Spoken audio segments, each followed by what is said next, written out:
on the Sustainability Committee.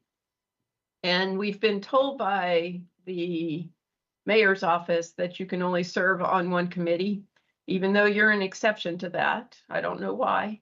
But he is right now a very invaluable member for the policy project and plan work group, as you know, Right. Greg. So right now he's actually very fine with that. And I don't think they want to lose him off the sustainability committee either, because I've talked to the chair over there and he's a valuable member to them as well. So he's technically a member of our subcommittee then, essentially? Yeah. Okay. Oh, all right. All right.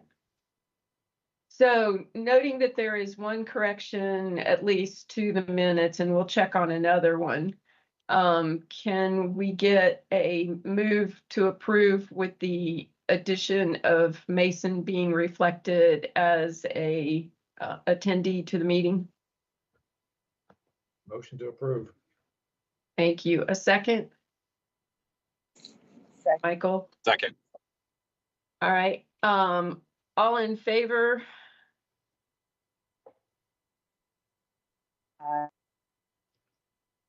Aye. Any? Thank you. And any opposed? All right, the minutes with the addition of Mason being reflected as an attendee have been approved. Now we're going to move straight into a discussion. Palmer McIntyre, our guest speaker, is coming at 9:15 to do her presentation. So we are moving Donna up on the agenda to review the consideration of routes to connect the strollway to the Long Branch Trail. This was, and I'll give just a little bit of backdrop before Donna takes off. I did just send to everyone at the beginning of the meeting the write-up that she's going to review with you. And Ben, maybe during this write-up, we can pull up Google Maps so that people can see on Google Maps where these routes are, because some people need to see a visual of things. I do lots of times. So we can look at the visual as Donna speaks to that. But this was something, I had the opportunity to go to lunch with Jeff Fansler. And Jeff had asked for our committee to look at and to consider some different options of connecting the strollway to the Long Branch Trail on the north end. And so one Friday morning, it was very hot, Donna and I went out for a stroll downtown and looked at some different options. So Donna's going to present those options today. This is not something for us to vote on. This is something for us to discuss, maybe prioritize. And Donna and I talked a little bit about it, and I don't think we're going to prioritize it today. We're just going to present today. And then between now and our September meeting, all of you, if you so choose, can go out for a little stroll downtown or a bike ride and try to ride or walk these different routes. And then in September, we can come back and prioritize them. I would say just because we're recommending and prioritizing does not mean it would end up being the selected route. But I think that Jeff and the Department of Transportation are wanting our thoughts and inputs. Ben, is that what you would say? That's what I would say. Yeah, that's correct. We've been kind of exploring this on our own, but we think the committee would be valuable to see what their thoughts are. Thank you. All right, with that, I'll turn it over to Donna, and she can talk about the routes.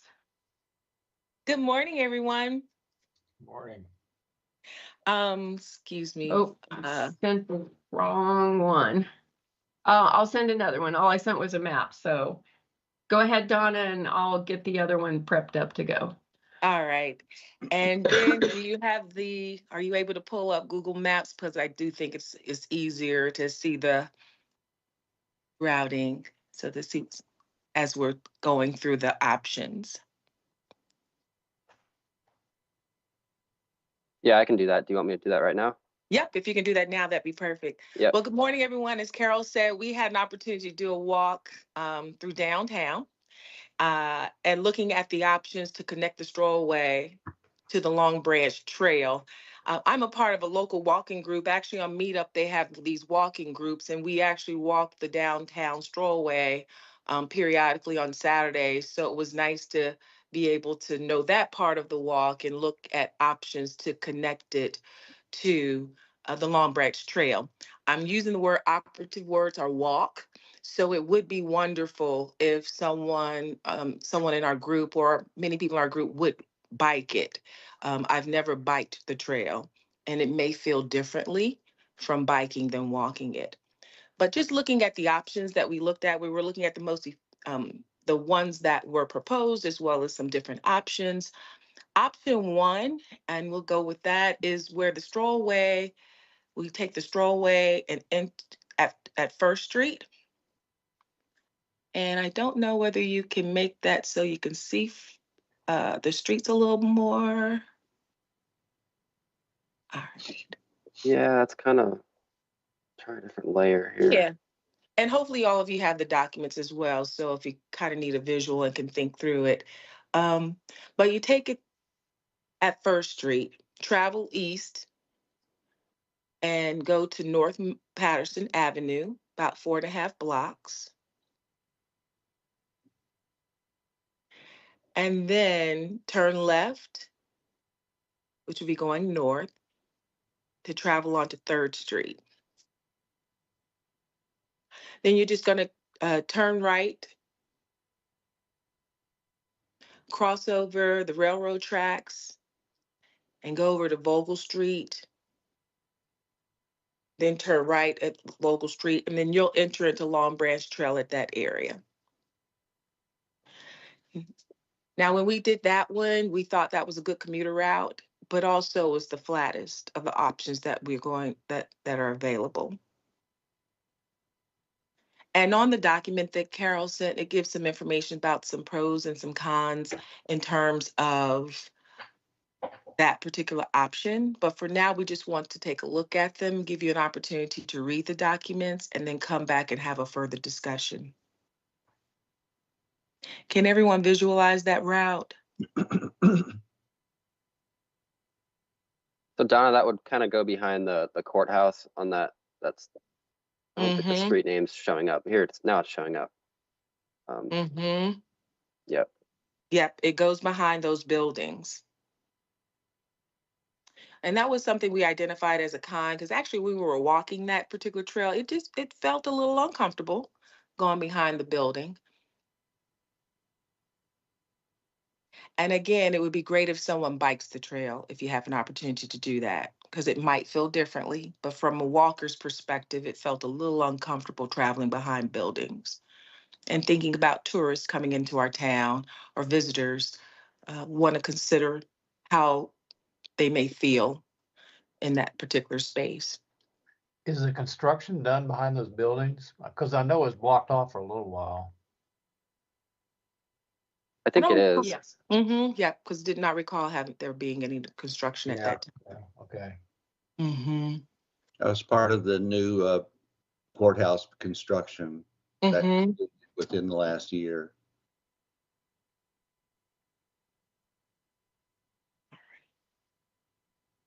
Again, it was the flattest one. Probably that was the greatest pro. The con was it does go behind buildings that are, feels a little secluded back there when you're going behind those work buildings. I was I'll going to definitely mention real quickly that section from the strollway over to like Salem Avenue is part of the multi-use path trail as well. Even though the multi-use path is going to be constructed up to the strollway and Liberty Street, it was intended that it would utilize that portion of the strollway up to First, and then First all the way to Salem Avenue, and then potentially over to Research Parkway as a part of from the hospital to the research park, essentially, innovation corridor as a complete connector trail. So I just wanted to mention that section that Don is talking about, a good portion of it is part of the multi-use path trail, essentially. So, Is that the portion behind the buildings, or? no, it doesn't take in what you were describing on Patterson there, but it would, what we were talking about was actually a bridge that would go from Salem Avenue over to the Research Park itself, or Research Parkway, I should say. Mm-hmm. So we were talking about having something that would be a nice direct bridge that would connect straight over there. But obviously that's a more major expense and so forth. But that was sort of our long range thinking, was that it would provide a direct connection into the heart of the campus there and the new construction that's underway. Okay. And Greg, that bridge actually has to go over the railroad track, right? Yeah, but if you stand out there, there's plenty of grade change to make that happen. The railroad is down that slope, so it crossing it or crossing over it shouldn't be too much of a problem physically. It's really more just the connection and the cost of it, really. And based on things you have mentioned in the past, getting rights from the railroad to build over the top of it, would that be challenging? Well, there would have to be obviously some discussions there to make that happen. But probably the difference is that for other sections, other road connections, if you had a at grade crossing with the railroad, that would be very problematic. So if we were to propose something that would cross the railroad at grade, that would be very, very difficult, almost impossible to make happen. But if we're crossing, doing a grade separation and flying over the railroad tracks to access Research Parkway, that probably would be a considerably easier to accomplish. That's a long range project, obviously, and it'd have to be done still in coordination with the development plans for the innovation corridor, that phase 2 down there. So. Okay. And when you say at crossing, so what if a sidewalk already exists there?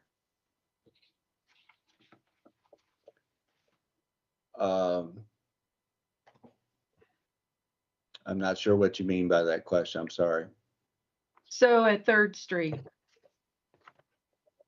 and maybe I'm jumping ahead. There's already a crossing there, so you wouldn't.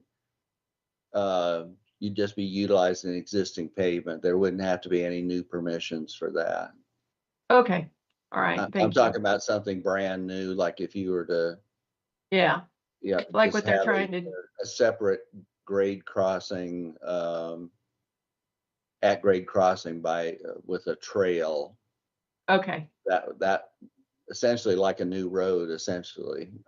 Yeah, so, I got it now. Thank you. Okay. I appreciate that. Sorry. Yeah. No, that's fine. I just, something brand new versus existing. Yeah, got it. Thank you. Okay. Thanks for that information, Greg. Yeah. And connecting it to this this work. Option B would be taking the downtown strollway, from that traveling east about 5 blocks to Vogel Street. Then turn right to travel to the end of Vogel Street and enter the Long Branch Trail at the end of the street. Now that one we found to be the most direct. You do have to be in pretty good shape. It's a little bit of a grade on 3rd Street. But if you are a walker, it is the most direct route from the strollway to the Long Branch Trail. Oh, isn't it one way right there at Caladium? For like, I guess I'm thinking from a biker's perspective on 3rd. So walking, I don't see any issues, but if you take a right there, I think you'd be going against traffic on that one little section. It's a one way, I believe. I think it's for 2 blocks over to Main Street. Mm-hmm. One way on 3rd, yeah. Oh. For 2 blocks there. Mm-hmm. And that's good insight. Again, we were walking. And so I think this input is really important from a biker's perspective. Because as a walker, I did not notice it being one way at that point. It's always possible that could be converted to 2-way. I don't quite understand why they have it as one way now. So that's something that operationally could be changed in the relatively near future. That there would have to be involved some new signals at Marshall and Liberty and Main Streets, but. Mm-hmm. So that would be one of the cons. Especially that little part of the road,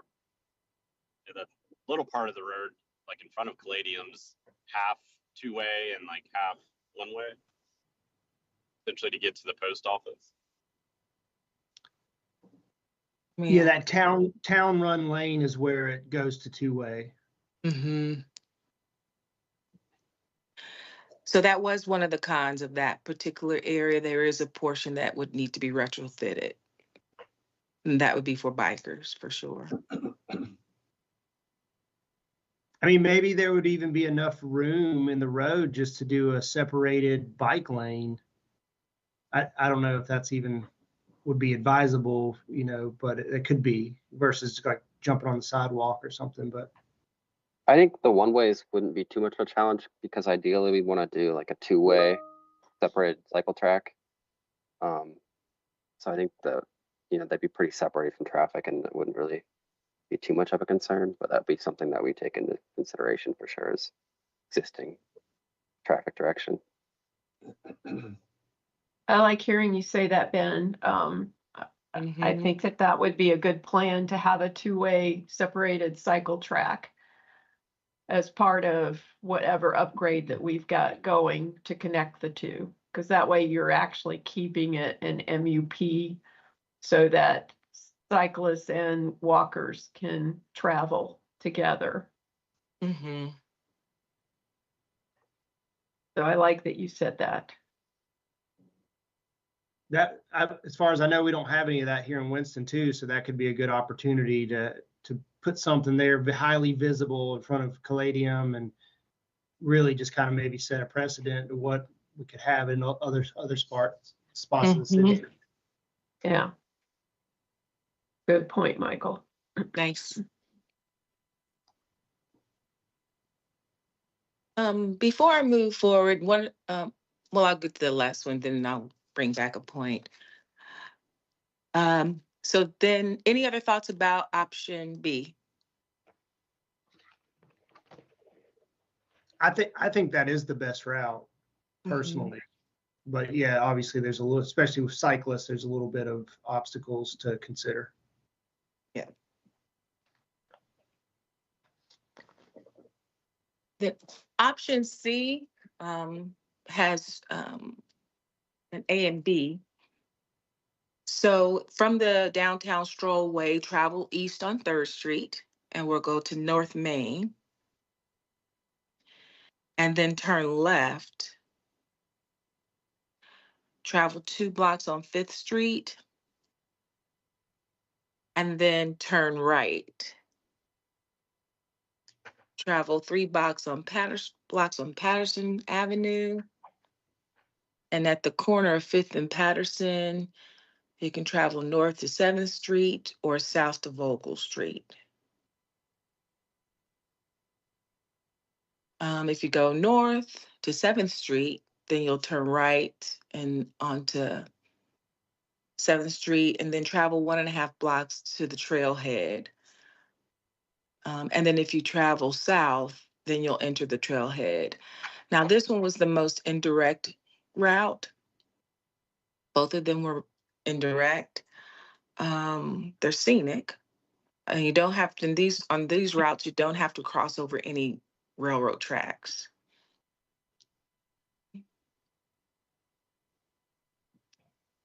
So really and there is a fairly significant grade on 3rd Street, but we've addressed that already in the other options. Donna, did that route take you up Main or Liberty? I'm sorry, I missed that. Goes up Main. So you'd have to travel 2 ways on Main Street then? I guess the city's gonna make it in a 2-way street anyway, is that right? That's right. Mm-hmm.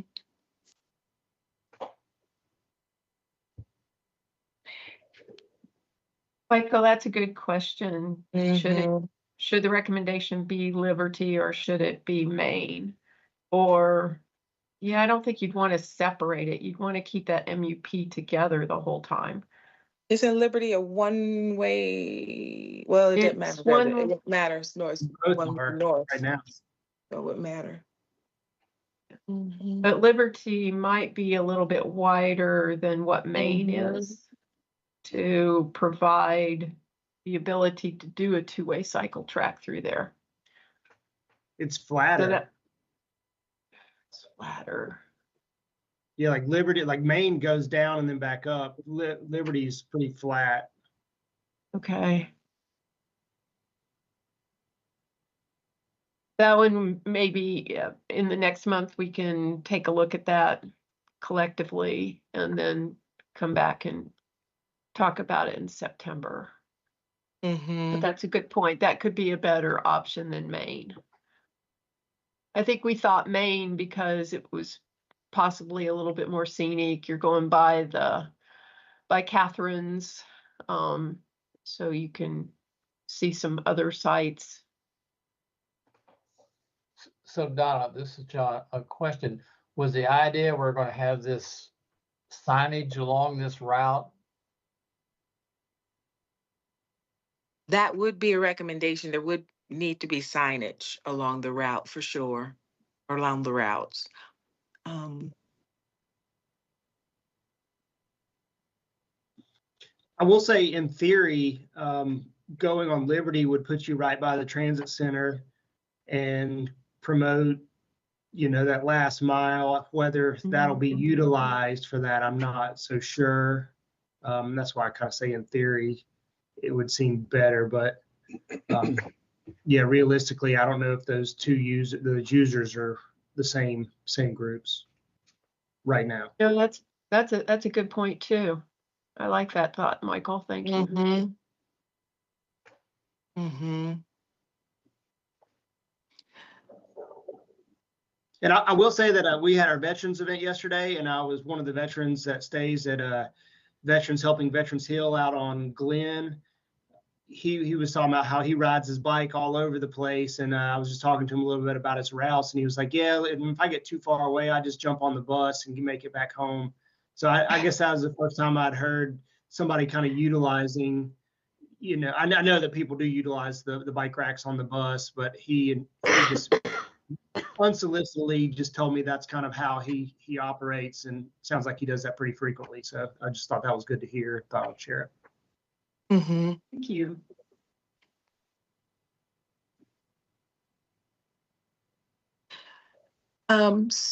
So I know we're providing these as recommendations. You know what? I'm wondering, is it thinking about biking and walking?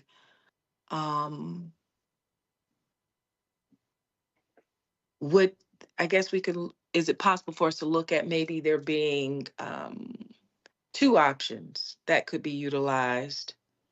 versus just one. Like, are you thinking a route more for biking and one more for walking? Yeah, that both of them can be biked. You can bike them or walk on them, but Mm-hmm. maybe if you want a shorter route, you go this way. But if you want a more scenic route where you're riding a little further and can end up at the center, just thinking Yeah, I more think than that's a one good idea. option. Another thing to think about with these routes is where there's currently like valet zones and loading zones. That's going to be a challenge. So some of the hotels might pose some difficulties, and as well as like Caladium. I know they have some areas where they like to load kids and buses and stuff. So that's going to be something to think about. Mm-hmm. While those cycle tracks sound awesome, is there an opportunity, like I just think of 4th Street, and I think that was on your diagram, Donna, to just have a sharrow on the road, and obviously the pedestrian, the walkers would just walk on the sidewalk, and if there was a sharrow going, and there might already be one down 4th Street, I don't know, but that could I don't think so. utilize that. That's a pretty direct route as well, going to the top of up to 4th Street and then straight down the hill. Going back up, it's, you know, obviously a little bit more challenging, but going down, it's pretty much downhill from up there. Mm-hmm.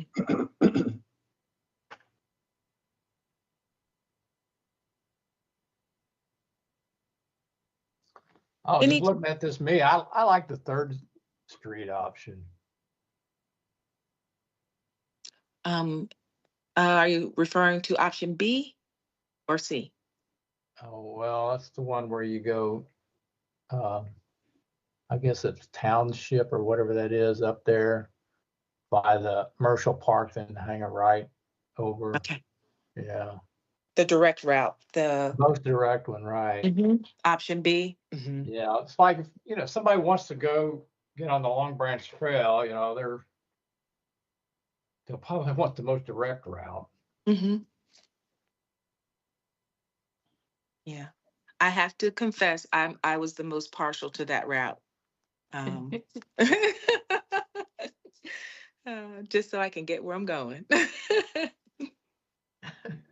But I'm on foot, and so that might feel differently for a biker. So it would be great to have someone bike the trails. But to your point, John, you're right.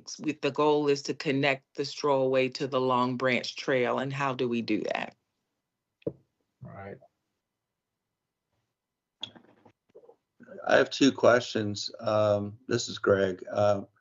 2 questions. One is, are these routes compatible with the overall bicycle plan for Winston-Salem and the downtown area? And the other is, should we consider a connection that also goes east toward East Winston, like on 3rd Street? I'm sort of liking I like the 1st Street and then Patterson Avenue to 3rd, but should there also be, I don't know, some sort of a connection also east on 3rd Street all the way over to Martin Luther King? So I'm thinking about something that would go east as well.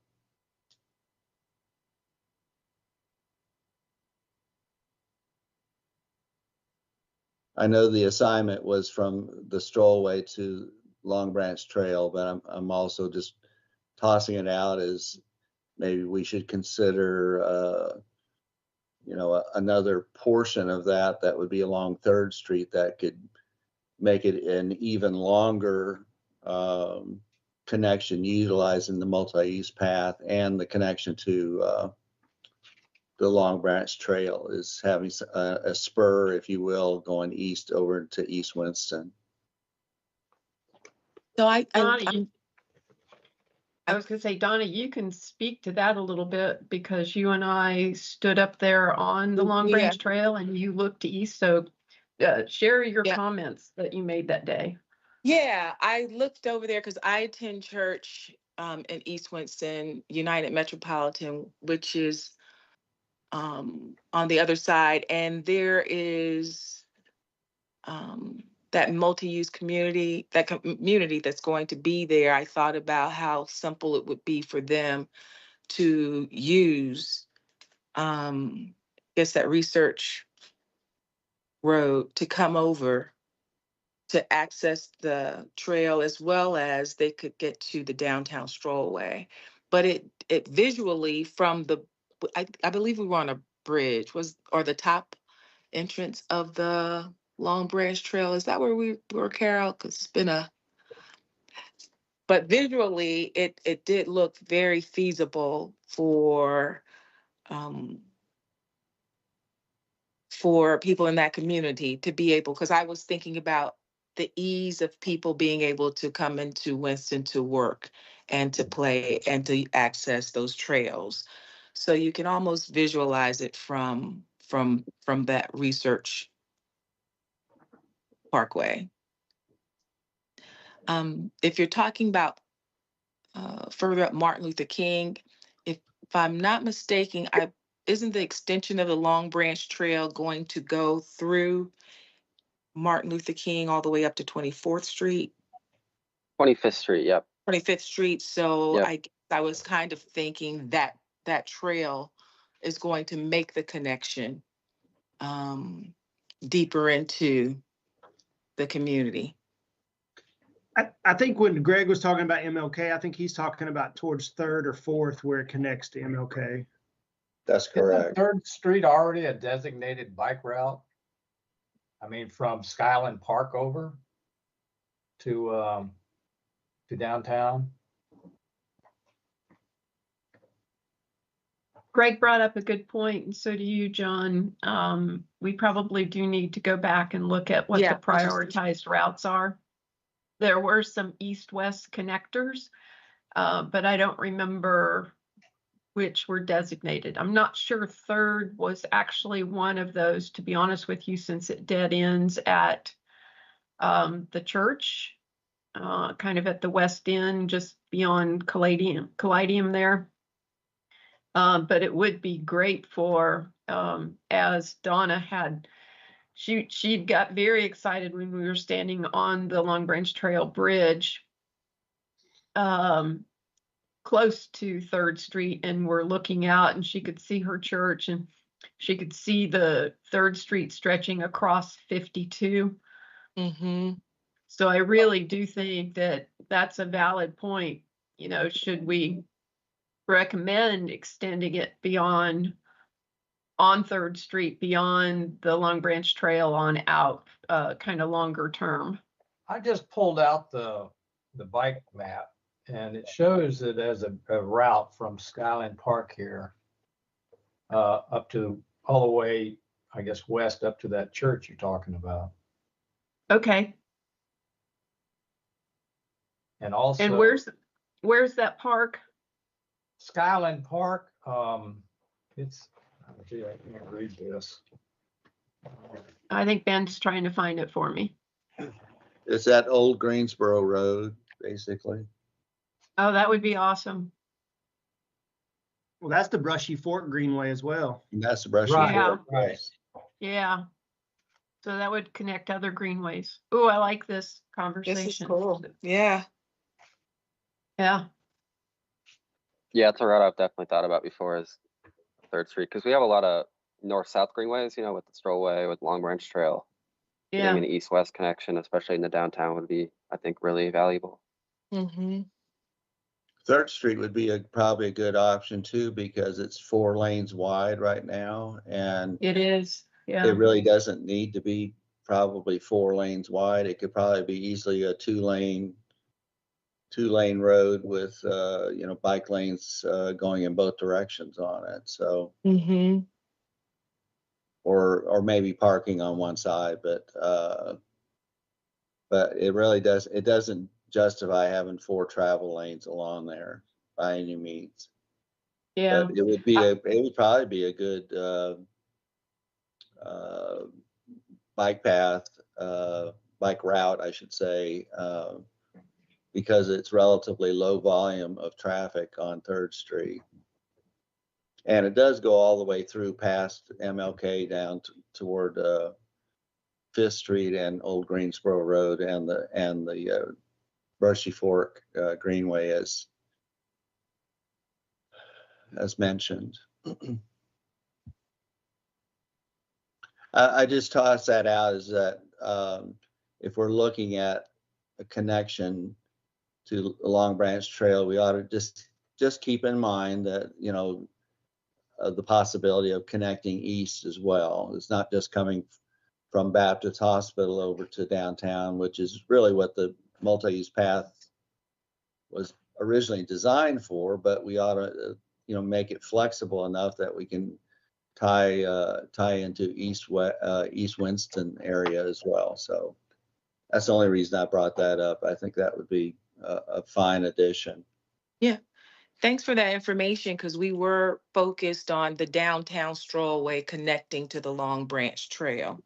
So this expands the scope, really looking now, instead of it being the downtown strollway, looking at the connectors from East Winston into the Long Branch Trail, not the part that's going to go north-south, but east-west. Is that what? Yeah. I just want, just to expand our vision just a little bit more. Your options that you've got. I'm looking at the drawing you made, Donna, here with colored pen and magic markers here, and was just thinking about a larger vision. So, but I honestly, I like the green. What you have is your green route here, First Street, and then Patterson to Long Branch Trail. I think that would be the best and safest connection to this Long Branch Trail. And I have to give credit where credit is due. Carol created that visual. All right, Carol, there you go. Ben, can you send the link to Palmer? She can't get in. Yeah. Okay. Well, so it sounds like from this discussion, what we could do is between now and then, those who are bikers, if you can explore that, and those who are of us who are walkers, maybe look at the expansion that's been mentioned about east-west to the Long Branch Trail. And then if we can be prepared next month to just come back and kind of prioritize the ones that we think would be the best recommendations to provide for Ben to utilize as they're making their decisions, to utilize as an input as they're making their decisions in terms of what's the next steps for them, that would be great. Anything else? Thank you so much for presenting this today, and thank you, committee, for the wonderful in-depth conversation that we had on this. Yeah, great. All voices do matter. They do. Thank you. Thank you. All right, we are going to move to our guest speaker who's trying to get in.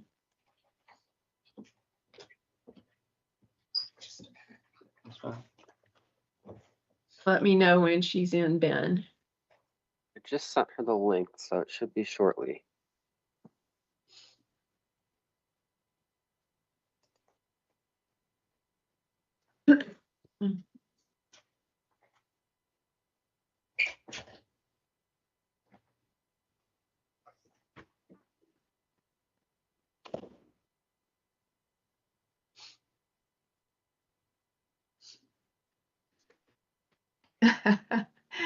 Now she's saying that her computer is moving as slow as molasses, but she's coming in.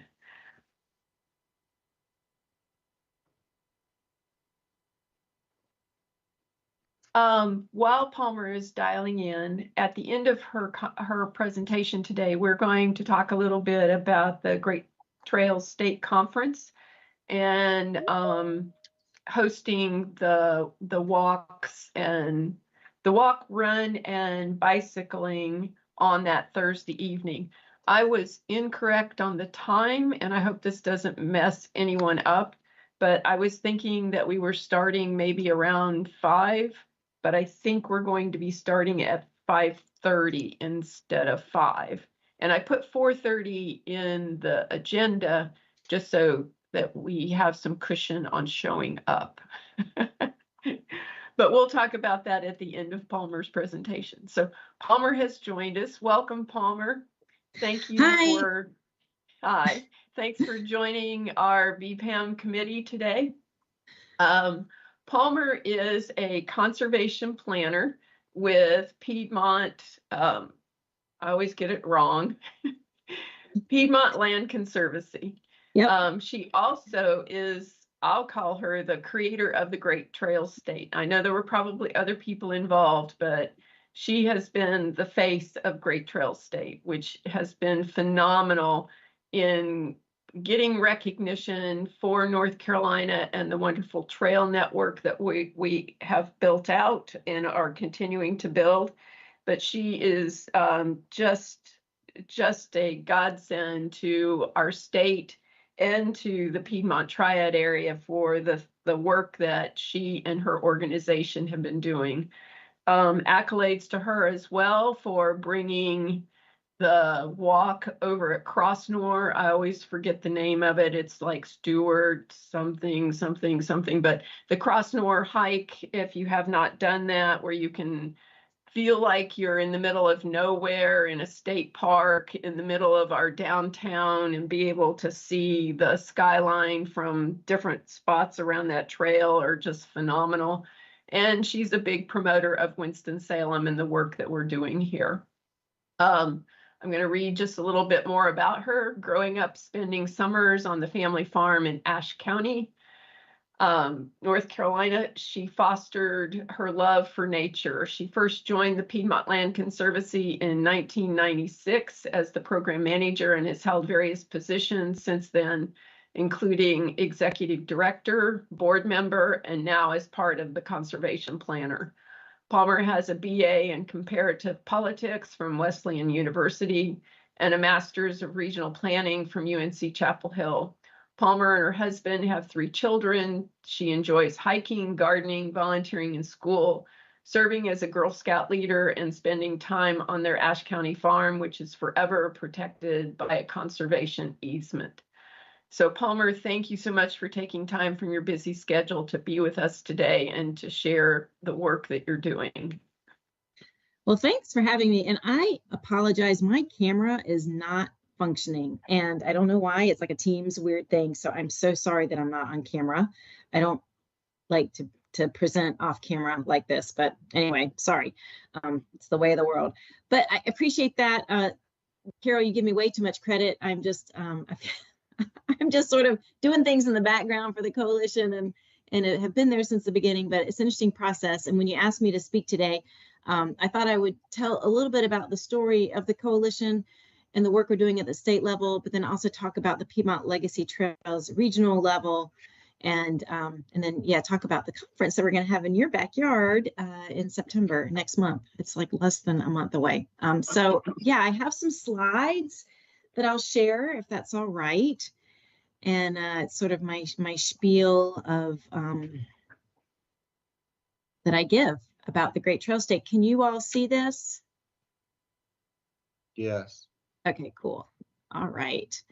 Well, I hope that most of you have heard about the Great Trail State Coalition, and we are relatively new. I'd say really about 4 years into existence at a statewide level. And I'll tell you more about, who we are and what we're doing. But I really wanted to start with, we're really creating this model for investment in infrastructure based on the Good Road State model. And if you've been in North Carolina a long time, you probably know that we've been known as the Good Road State. And that was actually emerged as a grassroots effort to get product from farm to market when we just had a lot of dirt cartways. And there was a grassroots movement to get the state to invest in enhancing that network of infrastructure. And that's what led to North Carolina's reputation as being the Good Road State. We have more paved roads than almost any other state in the country. And so now we're just taking that model and saying, we're the good road state, but let's be the great trail state and look to the state level for investment in that infrastructure. So the vision for the Great Trail State is that all 100 North Carolina counties enjoy health, safety, economic development, tourism, transportation, and environmental benefits. And I know you all know really well what all these benefits are, because trails offer so many remarkable benefits. But we want all counties to be able to tap into that. And so success for us is recurring funding from the state for the Great Trail State program. It's policies and programs that support trail development and management. And then a strong brand. We want this Great Trail State brand to really grow some legs and roots and be something that everyone in North Carolina gets behind, so that everyone knows, regardless if you're a visitor, you're a resident, you're never far from a great trail experience in North Carolina.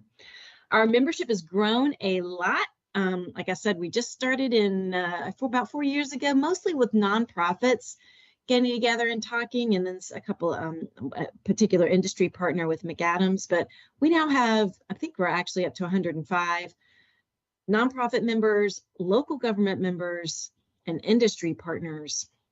And so this is really a dynamic and diverse group of partners who are all working together to amplify our voice about that vision for the Great Trail State. And that really goes to, seeking that funding from the state level.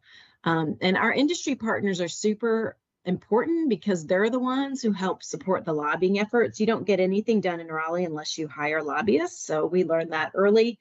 And we have some really great lobbyists, but it's these industry folks who help support that, because we know our local government partners and nonprofit partners have to be really careful about any kind of lobbying relationships.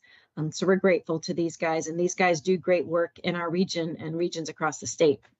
So before the coalition formed, we were looking out and seeing that there was no statewide investment in trails, particularly since the loss of the state match in 2013.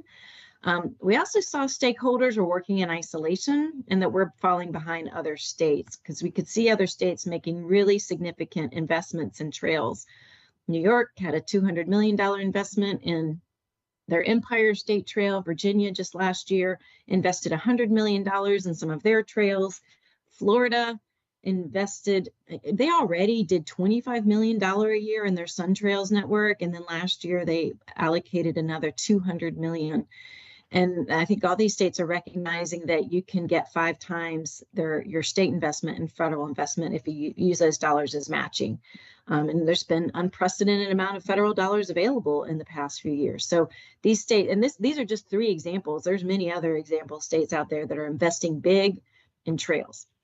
And I don't have to talk to you about why trails, but this is the data that we try to share with our legislators, that, trails deliver a significant return on investment. And there's studies that we have right here in North Carolina through our DOT and through NC State University, that they looked at 4 different greenways, 2 rural, 2 urban, and that the one-time $26 million investment yielded all these annual savings and revenue. So it's more than pays for itself, is what the message we're trying to deliver, that trails should not be that, oh, if we have some extra money left in the budget, we should try and figure out a way maybe to work it in.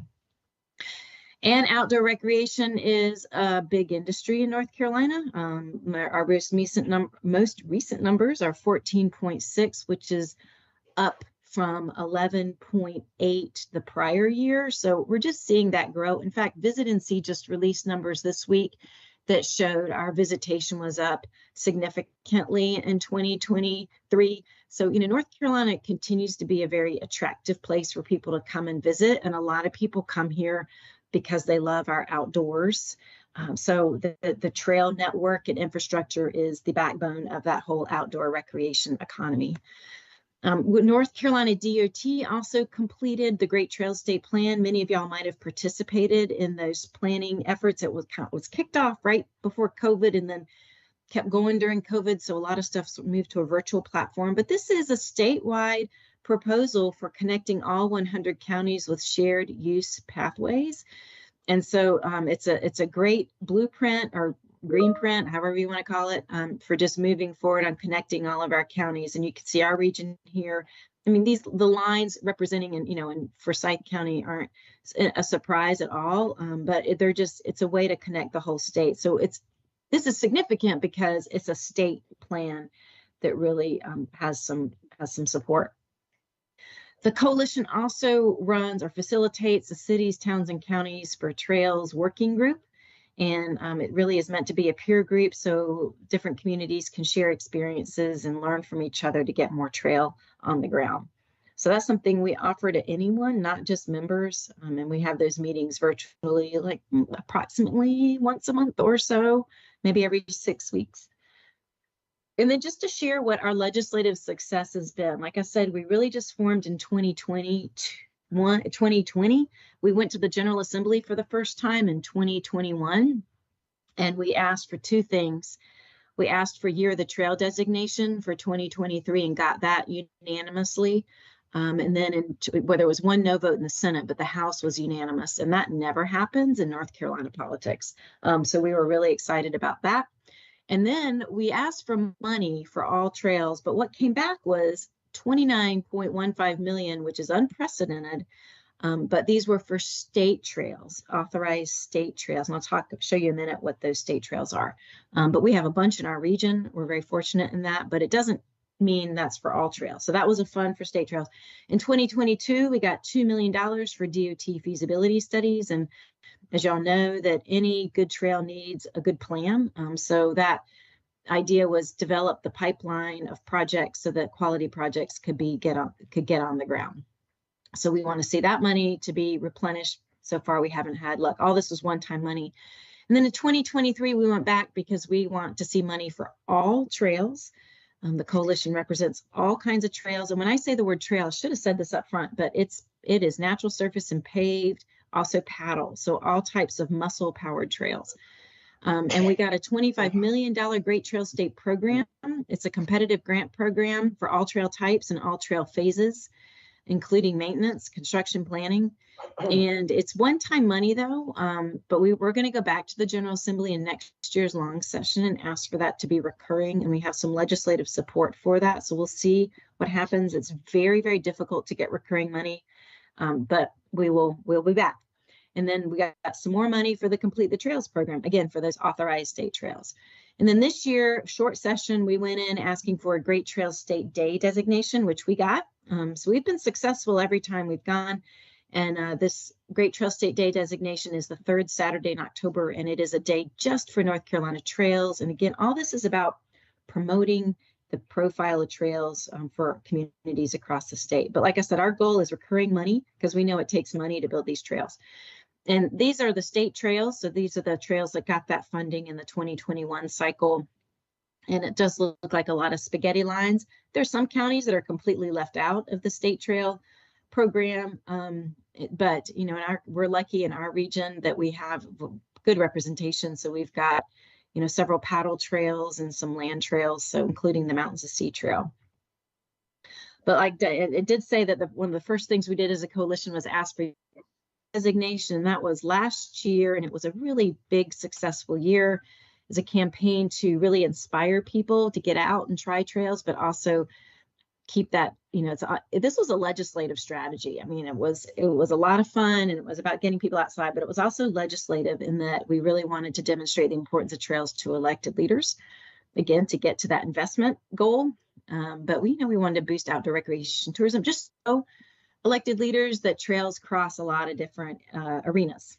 And we also want to work in the leave no trace and advance diversity and inclusion on trails. So it was very successful. Over 10 million people reached. We had billboards, we're on the DOT map. We had a lot of social media momentum. We celebrated the first Great Trail State Day. We had billboards. So there was just a lot going on last year. It was a very all hands on deck, huge campaign, 1,700 events in 93 counties. So that was very exciting. And then this year, we moved into launching this brand of the Great Trail State. We developed the new brand. So this mark about the state with the arrow is meant to depict motion and movement, and it's dynamic. And we are the Great Trail State. So we're sharing this logo, this whole identity package, really. It's all out there, free to use. We want everyone to get behind it and build this brand up. So think, Virginia's for lovers, North Carolina's the Great Trail State. And then we've got this Great Trail State Day. So this year is October 19th. And our goal is for communities and organizations across the state to really take this day to celebrate their trails, offer an opportunity for people to get out on trails. It doesn't have to be complicated. It can be a meetup or something, but just shine the light on your trails, particularly on this day or this weekend or around this time, because it is our time just for North Carolina trails.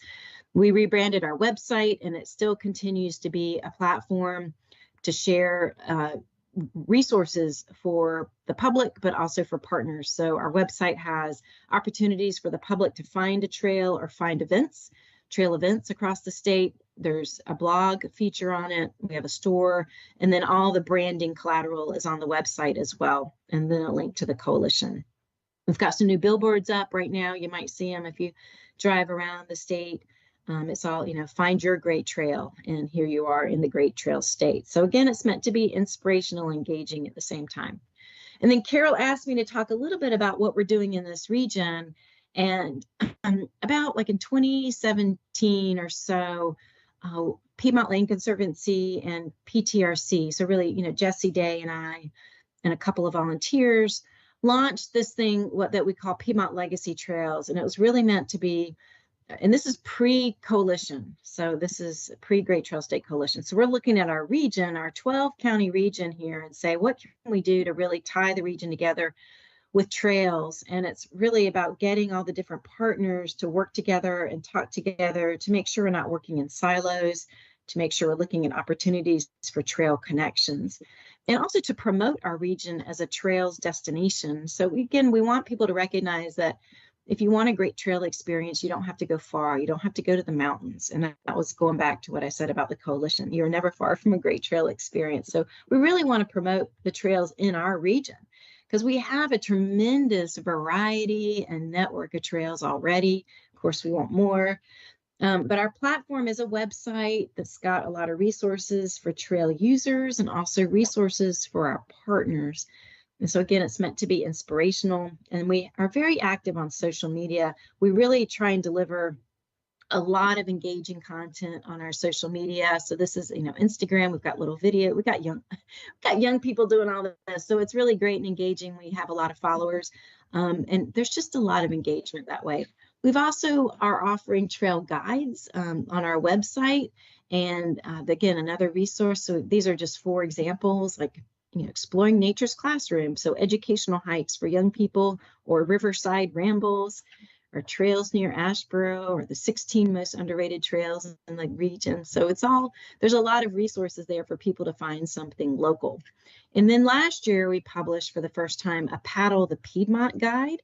And this is a tremendous resource. If any of you all are paddlers or no paddlers, it's got a lot of information about all our different rivers and the different takeouts and where to find information on the flow of the river and safe planning your trips safely, and planning trips that are for family friendly or something if you're looking for more advanced. So it's got a lot of great information on there. And then we've got resources for our partners, about submitting data, because one of the things with so many different land managers is collecting data in one place, and PTRC is our data house for all the trail data. We've also got the planning and design guidelines on there that are from the federal level, funding opportunities. So there's just a lot of resources. And every year we do a summit, usually in March or April, and that's for the region. And it's usually just a 1-day or a half-day event. So I encourage y'all to check that out next year. And this is the trail that you were talking about, Carol. It's the Stuart and Emma Thomas Memorial Trail that Piedmont Land Conservancy did right in downtown. Right next to downtown at the Children's Home property, or Crosner School, sorry, the property there that's permanently protected with a conservation easement, and now offers some 2 miles of hiking, a walking, trail running, whatever you want to do, but they're natural surface trails. So they're open to the public with 2 trail access points, the CB Hauser Trailhead over on Gillette Street, and then the Reynolda Road Trailhead. And then finally, I'll wrap up with the conference. We're very excited to have this at the Benton, September 11th through 13th. Appreciate your support for it. We're hosting it along with Recreation Resources Services, and our presenting sponsor is North Carolina State Parks and DNCR, but it's going to be a lot of fun. In addition to the trail meetups, there's a lot of great content. We'll have a social event. We're going to have a film festival. We'll have an awards ceremony, legislative panel, and we'll do a mobile tour of your Salem Parkway Trail that Pete Buttigieg was just there recently opening up. Our keynote is Annette Sunike-Clapsaddle, and she's a member of the Eastern Band of Cherokee Indians, an author, award-winning author, and also last year she committed to spending every day on a trail, like spending some time for 365 days on a trail for year of the trail. So we're going to hear about her experience and what trails mean to her, her family, and her community. So we're super excited to welcome her. And then our presentation topics, we're going to have 6 tracks. There'll be a track on paved trails, including partnerships, best practices, natural surface trails, that includes blueways and equine trails, community engagement, so how to get communities involved, planning for accessibility or engaging audiences, balancing natural resources with trails, and then different models of collaboration. We're bringing in some folks from other states, Florida and Indiana, to talk about their trail programs. We have Rails to Trails Conservancy coming from Washington, D.C. We'll learn about different regional trail initiatives in the state, like Carolina Thread Trail, the Triangle Trails Initiative, the Hellbender Trail Initiative in the western part of the state. So there's a lot of there going on. And then, the economy part. So we'll have some partners with Commerce and Made by Mountains, talking about how they've done outdoor recreation planning at the community level, looking at tourism and looking at mountain bike parks, driving economic development. And then we have a whole track just for professional trail builders, or anyone interested in trail contracting, trail surfacing, project life cycle. So there's just a ton of great content. I should have taken this slide out because that has passed. But registration is open. We're starting to fill up. So that's super exciting. And I'm going to stop sharing. I think I can do that by just pressing an X. There we go. So yeah, just hope y'all will continue to engage in trails and greenways and work with us. And thank you for your volunteerism to help host some of those trail meetups, and appreciate, Carol, your help being the liaison here. You're welcome, and thank you so much for being here today. I'm going to open it up for questions from our committee members. Does anyone want to ask Palmer anything? Hey, Palmer, this is Greg Arrett. I worked at the city of Winston-Salem DOT a number of years ago and worked with you on the greenway that would connect Winston-Salem to Greensboro. I don't know if you remember that, but Yes. We had a number of meetings for years there on trying to get a path through the Beltway area and then through Kernersville to tie into Greensboro. And honestly, I've kind of gotten out of the loop a little bit, so I'm kind of curious as to how that trail is coming along overall. I should have mentioned that, Greg, and I apologize because that really is the big regional project in this area. And we continue to, when I say we, Piedmont Land Conservancy continues to help facilitate that project. The first official section that will be designated is actually in Forsyth County. It's from Salem Lake to, oh my goodness, to the school, Eastern Forsyth High School. The name of the road, oh, Ben, you can help me. It's Hastings Hill Road. Thank you, Hastings Hill Road. Yep. That, I think there is funding identified for that. I think the challenge has just been getting it from engineering to construction. So yeah, that should be coming along. Kernersville is done, some sections of the Kerner Mill Greenway. And with PTRC, we just submitted an ATIP grant, which is federal money for some construction or engineering designs for the section and Triad Park to downtown Kernersville, because there was a feasibility study done for that part back in 2017. And then on the Guilford County side, continues to kind of, all this is very slow moving, but PLC purchased a big property and we're working on building a mile of the greenway on that property in Summerfield. Summerfield now owns the property.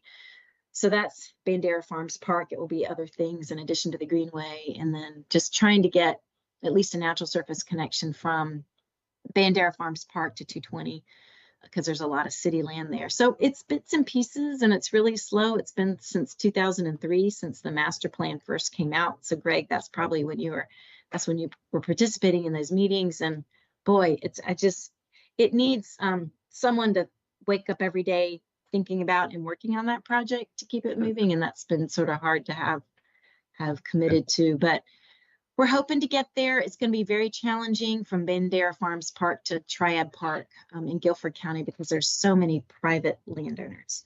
Yeah. Okay. Yeah. Very So good. there's your update. Thank you very much. I appreciate that. Good luck. Yeah. Thank you.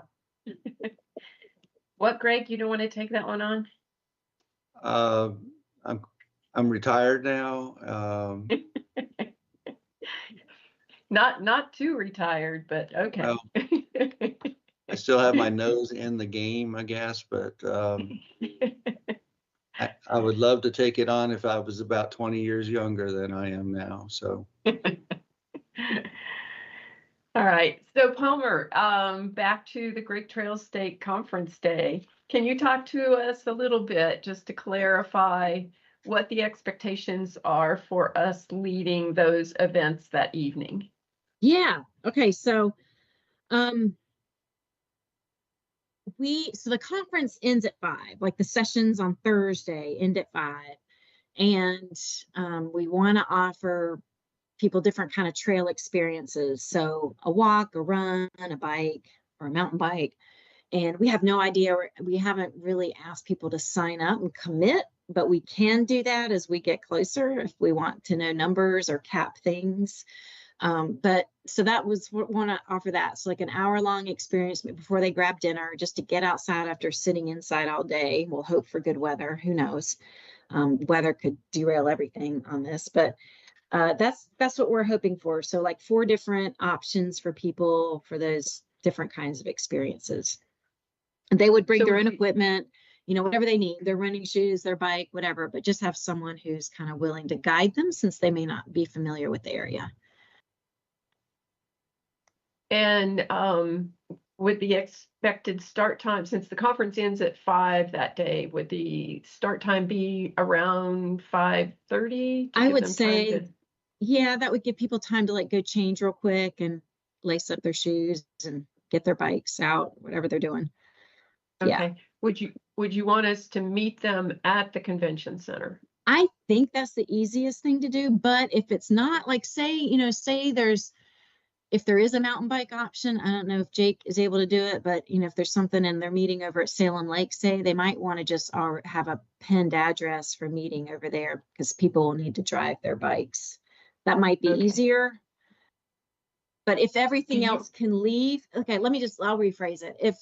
If a leader wants to meet at a particular location, we can provide people with that address or meet right at the convention center.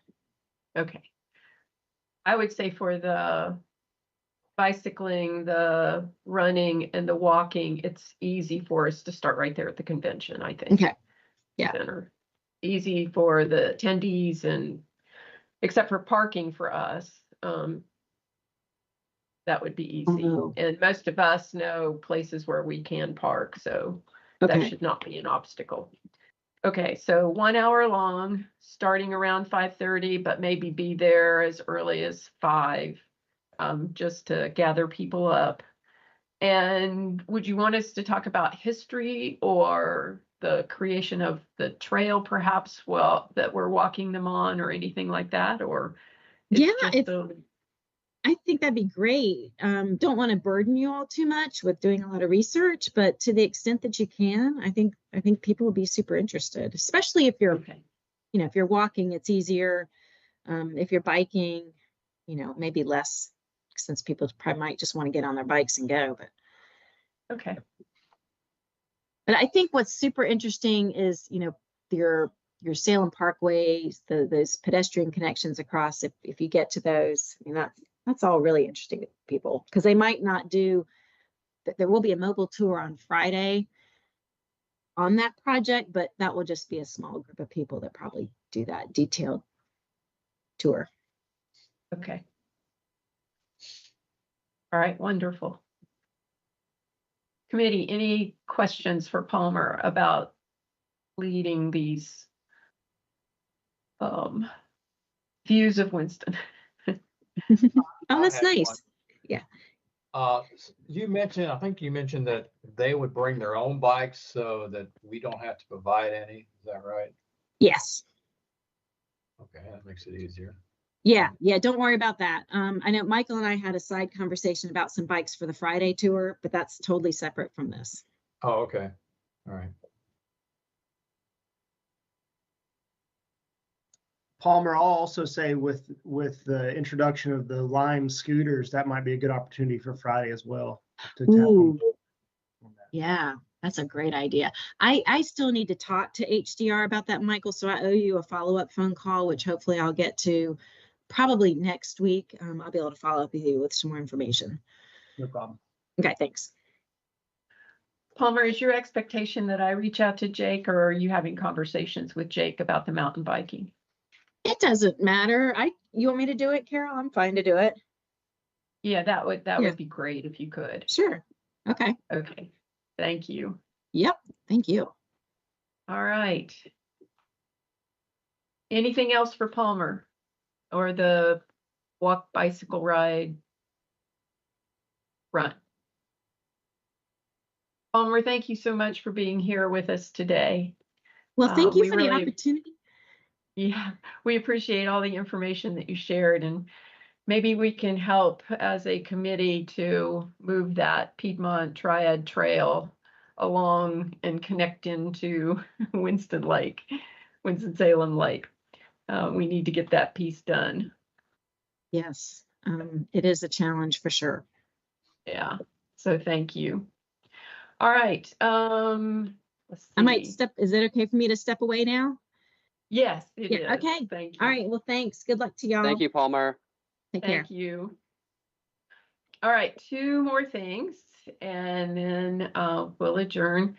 Next is, let's see, got to read my notes, sorry. Oh, this is another great news. I should have mentioned it at the very beginning, but the North Carolina Department of Transportation decided that, and they have communicated, all pedestrian signals in the state of North Carolina are to be programmed leading pedestrian intervals.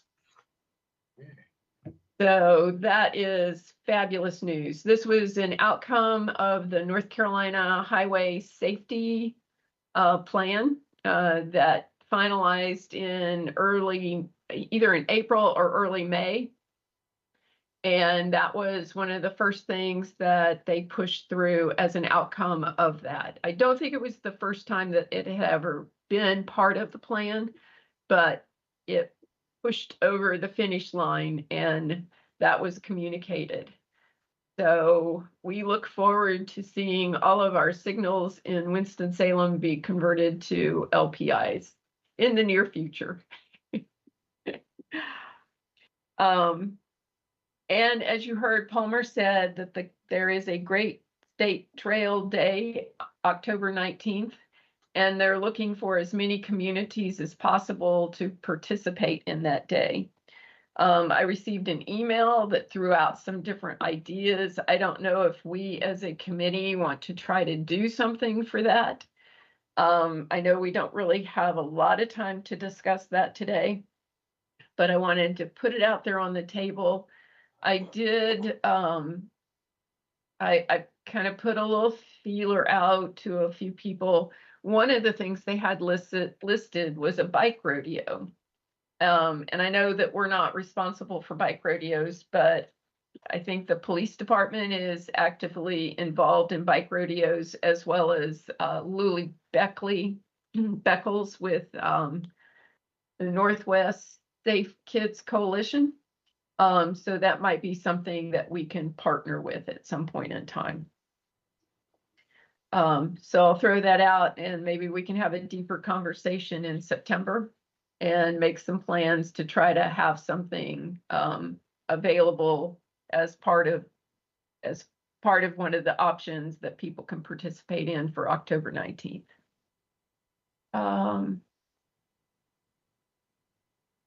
One last thing. In addition to connecting the strollway to the Long Branch Trail, Jeff also suggested that we consider options for connecting the top of the Long Branch Trail, which is 25th Street, to the new Midtown development that Wake Forest is doing over, the city and Wake Forest have partnered to do over around the football stadium. So if anyone is interested in taking the lead on starting to look at some different options on how to connect those 2 points, that would be great. And I won't ask for volunteers today, but start thinking about that because I think the sooner we provide input, the better, because they're moving quite rapidly with that development over in Midtown. And it would be great to have a nice connection over to Long Branch Trail. I actually looked at it on a map, and where the Long Branch Trail ends at 25th Street, there would be a great, not only could you connect back over to Midtown, but you could connect to the east, kind of like our discussion earlier today, over to the airport. And if you think about the long-term development of our trail system, you eventually could, if you did that, you could connect part of the Forsyth Tech campus that's at the airport to the Forsyth Tech campus if we build out the Salem Creek extension.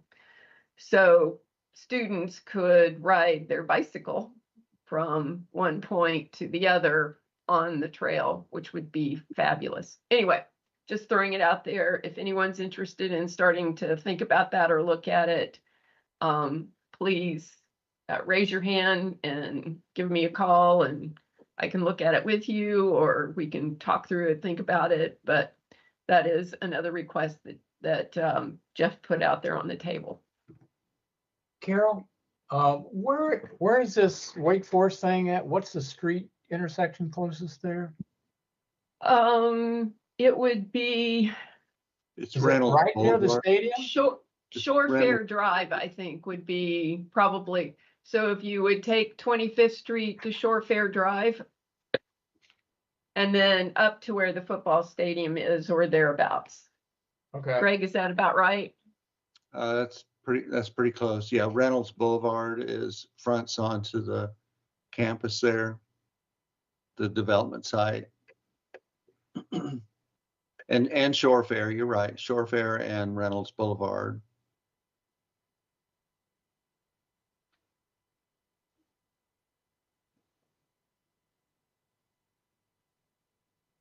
Okay.